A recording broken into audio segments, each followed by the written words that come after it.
Burada gördüyümüz 4 dənə cümlənin hər birinin tərcüməsi burada nə etməliyəmdir?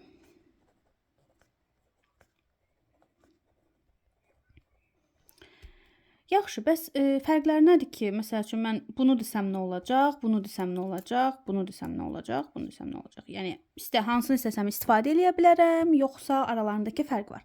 Bunların dördünün də tərcüməsi Azərbaycan dilindən eyni olduğu halda aralarındakı məna fərqlidir. İlk öncə qeyd edeyim ki, bu hissə B1-ə aiddir. Yəni A1, A2-lər üçün uyğun deyil. Aralarındakı fərq nədir? Birinci cümlədə supposed to tərcümədə malı məli kimi olsa da mənası, yəni sizdən gözlənən gözlənti nəzərdə tutulur. Yəni mən burada nə etməliyəm? Yəni məndən nə gözlənilir? Okay?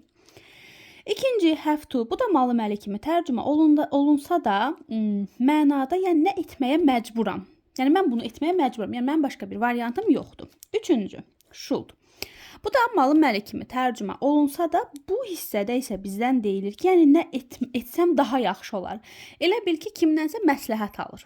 Üçüncü, can. Burada da əslində can bilmək kimi tərcümə olunur, amma B1 kimi cümlələrdə bəzən malı məli kimi də tərcümə oluna bilər. Buradakı isə can hissəsində isə, yəni imkan nəyə çatır? Nə eləyə bilərəm?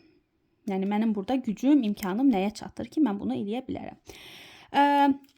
Bunları qarışdırmaq olmaz. Dediyim kimi B1 level'lar üçün. A1 səviyyəsində olan biri üçün isə sadəcə bu ikisini, A1 və A2'lər üçün bu ikisini bilmək bəs eləyər.